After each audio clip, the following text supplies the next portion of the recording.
ప్రార్థన అంటే ఏది వరకు మనం సంపూర్ణ ప్రార్థన చేసుకోవాలి.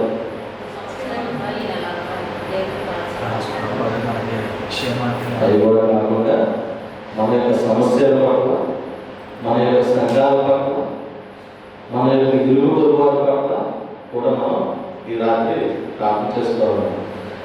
యేసుక్రీస్తు నందు పరిశుద్ధంగా ఉండటకు పిలువబడినటువంటి మీ అందరికీ నా శుభవందనాలు. మనం నేర్చుకోవాలంటే ప్రార్థన ఎందుకు చేయాలి, ఎంతసేపు చేయాలి, ఏ విధంగా చేయాలి. ఇప్పుడు మనం చూసుకున్నట్టయితే అండి, ఇజ్రాయేలీలో మొదటి రాజు ఎవరండి? సౌలు. అతను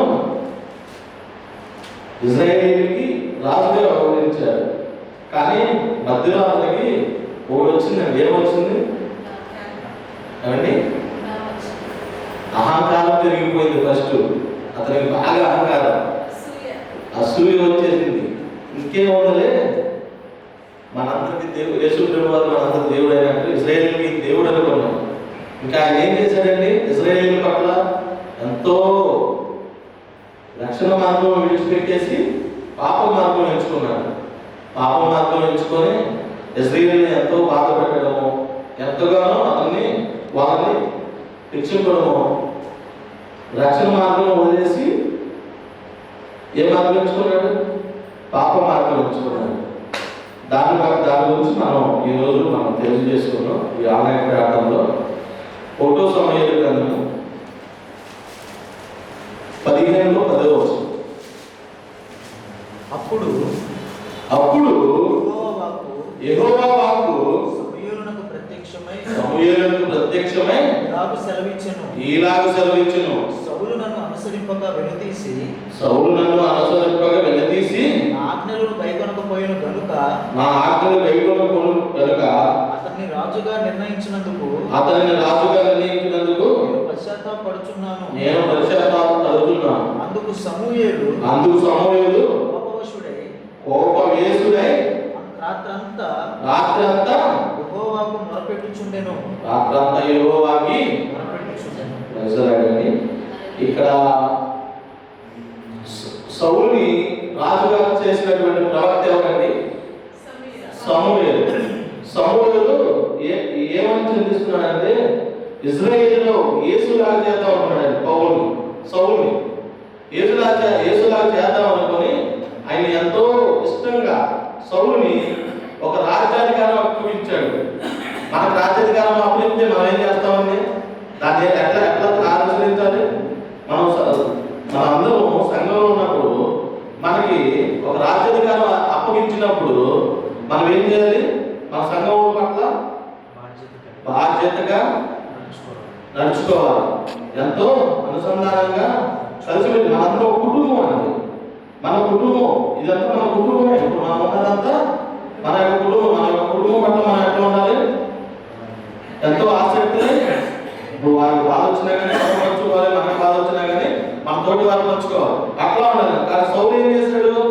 రాజ్యాధికారం వచ్చేసింది, మనకి ఏమి లేదు, మనం చేసిందే వేదం అనుకొని ఏం చేశాడని ఎంతో అసభ్యంగా ప్రవర్తించాడు. అప్పుడు సౌలుని రాజ్యాధికారం ఇచ్చినటువంటి ప్రవక్త సమూయేలు ఎట్లా సెలవిస్తున్నాడు? దేవుడి దగ్గరికి వచ్చి, ప్రభువా, మేమందరం కలిసి సౌలుకి ఇట్లా రాజ్యాధికారం ఇచ్చాము, కానీ అతని యొక్క దృష్టి ప్రజల మీద లేకుండా అధికారం వైపు వెళ్ళి ప్రజలు ఎంతో హింసిస్తున్నాడని ప్రత్యక్షపడి కోపదారుడే. ఎంత కోపం వచ్చేసిందంటే సౌలు ఏదో చేసేయాలన్నంత కోపం వచ్చేసింది. అప్పుడు ఆయన సౌలు మీదకి వెళ్ళలేదండి. ఏం చేశాడు? ఒక గృహలోకి వెళ్ళి, ఒక చిన్న గదిలోకి వెళ్ళి ఏం చేశాడు?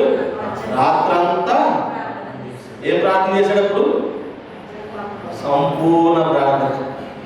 ఆన్లైన్ ప్రేయర్ అంటే అర్థం ఇదేనండి, సంపూర్ణ ప్రార్థన చేశాడండి. ఇంకోటి మనం తెలియజేసుకుందామండి. సమూయేలు 2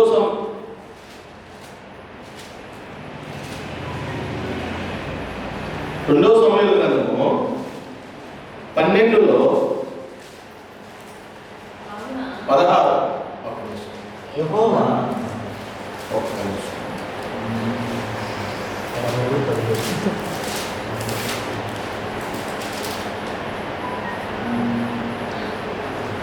చెప్పండి.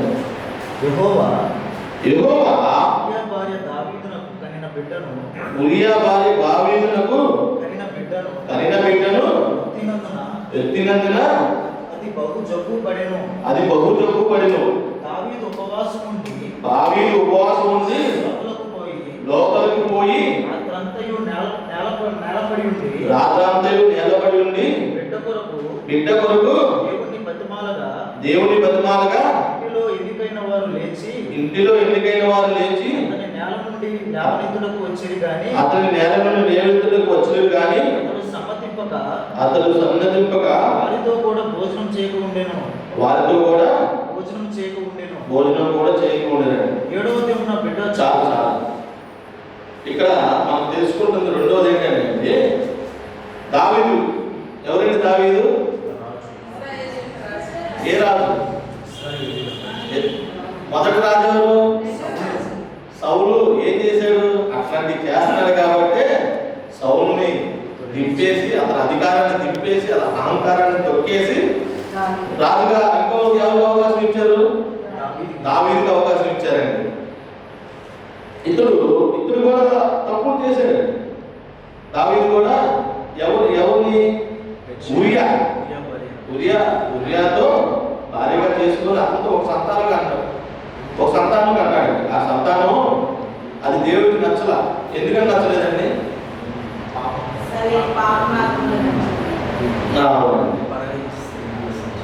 ఏమండి?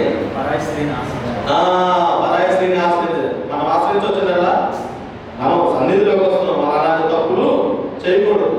దావీదు కూడా చేశాడు ఆ తప్పు కొరకు అతను ఎంతగా బాధపడ్డాడంటే, ఎప్పుడైతే దావీదు దేవుని విడిచిపెట్టి పుట్టపోయినటువంటి బిడ్డ ఎవరైతే ఉన్నాడో అతను మరణహోమం పట్టాడు. ఎందుకని మరణహోమం పట్టాడు? దేవుడికి ఇష్టం లేదు కాబట్టి ఆ బిడ్డ మరణహోమం పట్టాడు.